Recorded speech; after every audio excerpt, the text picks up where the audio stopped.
Hey, welcome back to Confidence in Christ with Kayla. Today we are in Psalms 54, and we're going to read the whole thing. It's 7 verses, so 1 through 7. Save me, O God, by your name. Vindicate me by your might. Hear my prayer, O God. Listen to the words of my mouth. Arrogant foes are attacking me. Ruthless people are trying to kill me. People without regard for God. Surely God is my help. The Lord is the one who sustains me. Let evil recoil on those who slander me.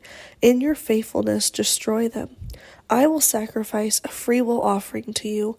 I will praise your name, Lord, for it is good. You have delivered me from all my troubles, and my eyes have looked in triumph on my foes.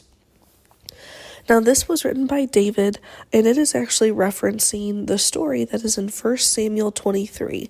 So if you want to know what it's kind of talking about in the context, that's where you want to go.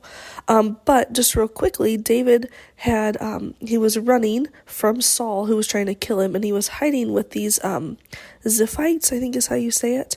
And basically they ratted him out to Saul, and he was like, what the heck? Like, I thought I could trust these guys, and here they're turning on me. But I really want to point out just a couple things.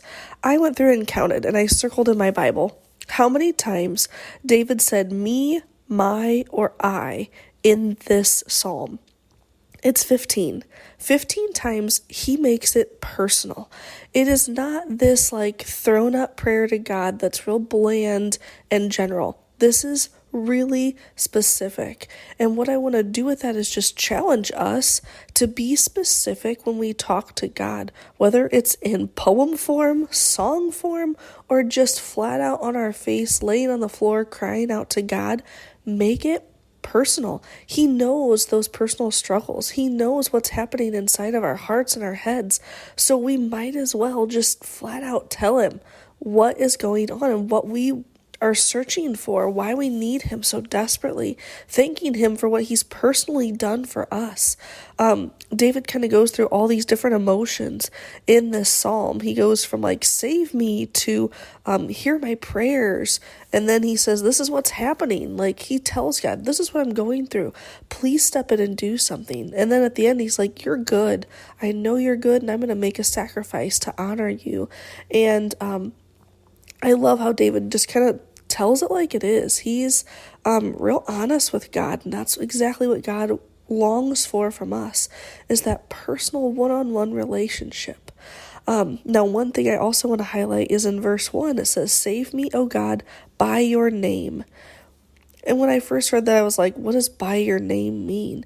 It actually means his character. So by his name, who he is in his name. He is gentle and kind and faithful. He is just. So David's like, hey, don't just save me. Save me because of who you are, your characteristics, what makes you you.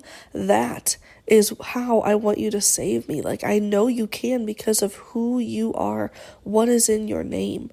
So when we craft these prayers, very honestly, very just raw with God, may we be bold and be able to claim who he is, know his characteristics, and just ask him to be who he is and to come alongside of us in our personal struggles, personal everyday things, and just bless us and cover us in his redeeming love.